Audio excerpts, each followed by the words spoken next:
Yo, welcome back. I got another couple chapters here that I'm going to talk about from Rick Rubin's book, The Creative Act, A Way of Being. The two chapters I'm going to talk about is based on rules, intention, and doing the opposite. But before I do, I got a podcast coming out tomorrow that I'll post a snippet of here on the YouTube, just talking about the journey, talking about what's going on. And shout out Jacob Clark and Hannah for having me on their podcast. But I'll post that tomorrow. So, like yesterday, we were talking about, Rick Rubin's book. Then kind of like, if you haven't ever read it, I was given to me, and I know it's been out, but it was given to me by my father. And I've had other people talk about it and like mention to me that I would like it because maybe my thoughts and my process, like philosophy in life, and the way I see things, and when I talk about things with people, so that I could relate to some of the things that he's saying. So, as I read, I kind of try to look into what he's saying and see how it relates to my life, and that's what I'm doing here. I'm going to share with you thoughts on a couple of these ideas that he has in here that I think every single chapter so far that I've read, I always find like little nuggets, and I think that's the point of what he's trying to do, is to help those artists out there that are struggling to figure out what they're doing with their life and their art, and how they can continue to connect with themselves and how to be better. So getting right into it, this chapter, and his chapters are like 3-4 pages, so I don't know what he would call them, maybe entries, but this one's called Intention. And some of the things that one of the things that he says in here, that I thought was really good was, though the artist may have a number of goals and motivations, there's only one intention. This is the grand gesture of the work.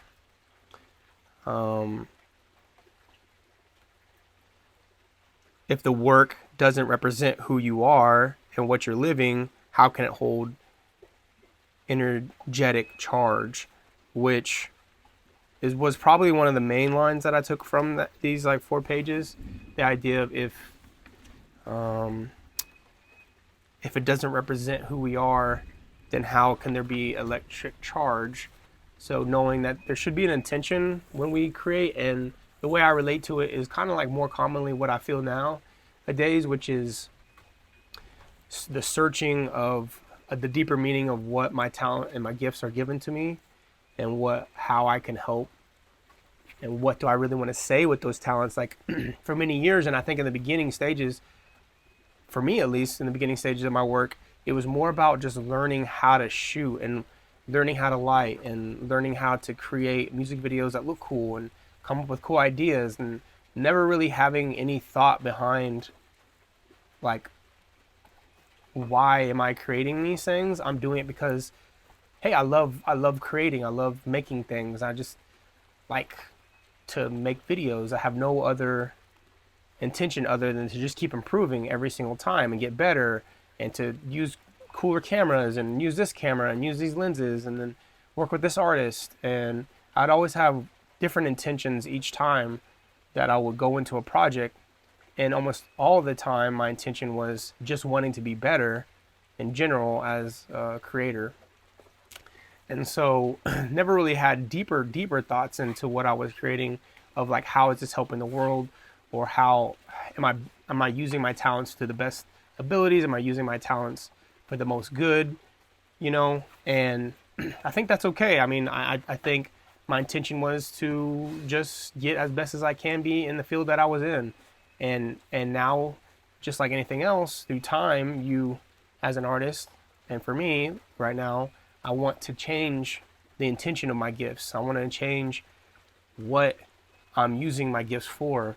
And I've slowly been doing that over the last, I would say since 2021, my intention of how I'm using my talent is shifted to, at first for a few years, helping others giving them opportunities to create as directors, or giving them opportunities to work with us as Real Goats. Not only me, but like Shaq, my brother, giving them opportunities and intentions of like more faith in their talents, using what I've created with myself, my brother, and Shaq, Gemini, the Baby, and all these other artists that have helped us create what Real Goats is.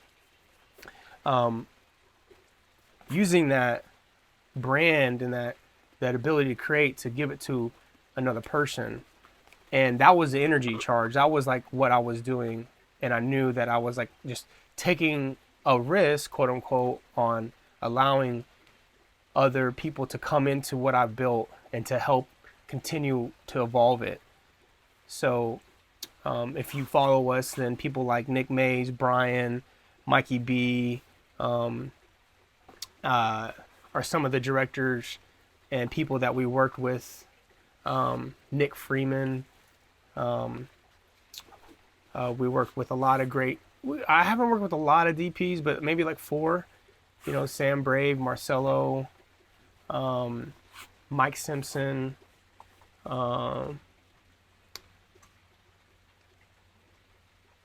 Gabe. I forget Gabe's last name, but he was really great. Zoe Simone. Just some really talented people over the years. Amazing, talented gaffer lighting teams. Pablo Lopez, he's someone that I connected with more recently in the last couple years. And just had a really great relationship developed. And so my intention with the brand of Real Goats, and what my intention was before, was create a company, create a world where I was just working with my friends and family, and that energy, that intention, that want created it. And now that it's created, I'm like, hey, we are more than capable of making something more than music videos. We're more than capable of creating something that is greater than music videos. Not to say music videos are not great and what we've done had no meaning, but it's like the next stage. So trying to have that intention now to focus the energy on what, it's not about the brand. It's not about Real Goats right now. It's not about like trying to elevate the name Real Goats. It's about what am I, for me, it's what am I defined, and what are the gifts that I've been given?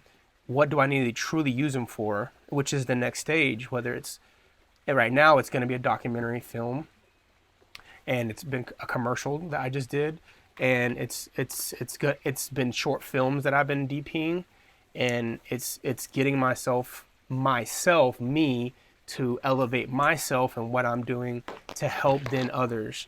If I can create an amazing piece on a next scale, whether it's this documentary or a movie that I make, if I can show people what I'm capable of, they will give me an opportunity, then I could help others as well, bring their ideas into the picture. But I'm focusing my energy, my intention, my purpose in my art to be about something bigger than what I have created so far.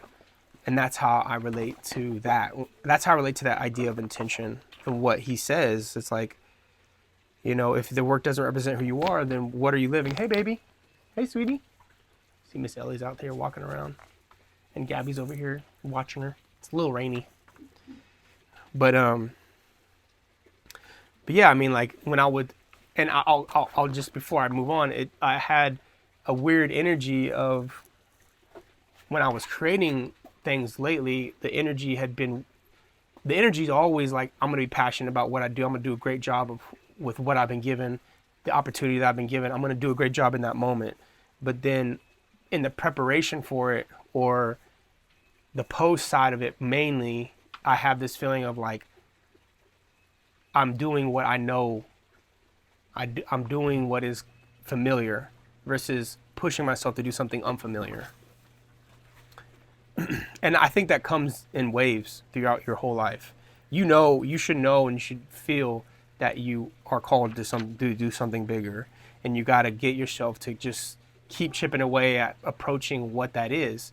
If you don't do it right away, it's okay. But if you can slowly chip away at like pushing yourself in that direction where you need to go. You're like planting little seeds that through time will come back to you somehow. One of the next chapters he says right after intention is called rules, which hits so on the nose with what I'm also experiencing with the documentary, with what I did to get myself here, even in terms of like how 2019 was for me when we were creating a lot of content with DaBaby, and like just breaking in 2019 for me. And before I get into that, let me just take a step back. Before I get into that, he says the rules artists learn are different. They are assumptions, not absolutes. And then he says rules direct us to average behaviors. If we're aiming to create works that are exceptional, most rules do not apply. Average is nothing to inspire it to. He's like, the goal is not to fit in. If anything, it's to amplify the differences, what doesn't fit. And he just kind of goes on in different versions of like what rules are, like how they've been set by people. And then, you know, usually when someone breaks a rule, it actually opens up the door to set a new rule because someone did something amazing and like, okay, well, no, now that's the baseline. That's like the rule. And there's two things that come to mind. The first one was back in 2019 when we were making a ton of stuff. This is again before the era of like content creation was a big thing. And I think that really happened during COVID because everyone was home trying to figure out what to do. So from COVID to now, it's all been like create, stream, like podcasts, like all this shit that people had to do locally. And because of that experience, it created a new wave of content creation. Even in 2019, believe it or not, when Baby and us were connected and we were doing stuff daily, when we were on tour, putting out all sorts of content pieces every single day of just the concert, not even like, what we were doing on a daily basis, but just a concert. What I thought was interesting when he started to do radio shows or when he started to like do interviews, we would put out pieces on the interviews or the content or like that he just did in a radio show or a radio interview or something. We would like pump that out, or some kind of event. We would pump that out right away and he would post it immediately, you know. And I remember some people on the Interscope side were like, this is crazy. Like he's getting so much interaction. Like maybe this is what it is now. Like usually they would take all that footage that was just shot, put a piece together for it, I think, and then like release it properly to show like what he's doing, you know, whereas we were just like creating in real time and just showing people what we're doing in real time. And I remember someone saying that exact words of like, maybe this is what is supposed to happen nowadays. Maybe people want to see it in real time. And so we were breaking rules in regards to what they're used to of just like making something and putting it out and not even like having a real plan, just sharing it with the world, because the world doesn't know that we just did it necessarily. And when they do understand we're doing it in real time, they're like, oh man, this is awesome. I want to keep feeding into whatever is popular right now. So that's one thing in terms of like how I saw the rules being broken. The next one was I was foregoing the ideas of like color grading, color correcting, lighting properly, like choosing the right lens, like all these things that mattered to me prior to that year. When I was doing like the doc style shooting, I was doing it with whatever I could, and I was forgetting about all these elements. And it's still, even the music videos, I remember there was one comment, it kind of like stuck to me, where someone said, you know, DaBaby and the Real Goats have access to like the best equipment, and they're using like Alexas and all sorts of really great stuff, but they're uploading in 1080 and they put like crying emojis.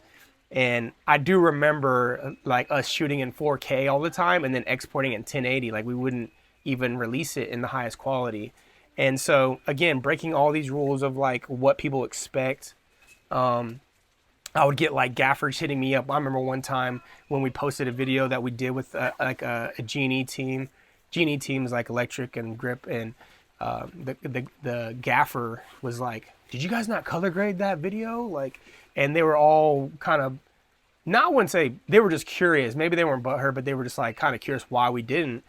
And it had no real direct result in like how people engage with it. The audience, like the audience, doesn't care about that stuff. We as filmmakers, as like creators, care about that more. And so again, the idea of breaking rules, you're breaking the norm of what is to be expected by a filmmaker or like a creator, and the result is that there's still a big want of whatever we're creating. The last thing that like I'll say about the rules thing is, as I'm going into documentary filmmaking, knowing that I've never made a full piece, I've made plenty of small short pieces up to even 30 minutes in the past, but to know like I've never had a proper structure of like how to do a documentary film, and I've read and I've been looking into like how people have done it in the past. There's something special about like the way that I'm walking into this one, where I know that my process is more about discovering things in post, knowing that I'm going to capture all this great footage and I have all this great footage, and that I can shape stories and edit, and how my process is much different than what maybe a traditional filmmaker would do. But I know that I'm breaking the rules in that regard, so it kind of made me happy to read something like that, and it gave me a good feeling. Baby has said it to me before in the past, where he said like, you might teach them a few things that they don't know, and he was telling me in regards to the documentary, and I was like, he has such great faith in my skills and understanding of like I'm different, that it always inspires me. He always motivates me in that regard, and so like hearing him, remembering what he said there, reading that the idea that rules, he said that rules direct us to average behaviors. Anytime that I feel like I'm trying to follow a rule, it's like the idea of like limiting yourself to what is supposed to be right versus like exploring what is new, and possibly coming up with like a new wave of how to create, or like at least your way of how to create. And the last chapter I'll speak about, which is very short in regards to rules, is called "The Opposite is True." And he said,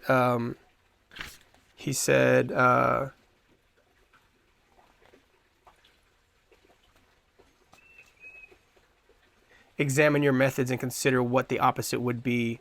What would balance the scales? What would be the light to your dark, or the dark to your light? It's not uncommon for an artist to focus on one end of the seesaw. Even if we don't choose to create on the other side, understand that polarity can inform your choices. For every rule followed, examine the possibility that the opposite might be similarly. Sorry, let me say that again. I'm stumbling over my words. For every rule followed, examine the possibility that the opposite might be similarly interesting. Similarly, that's the tongue tire. I'm not saying it correct, but the opposite might be just as interesting. So,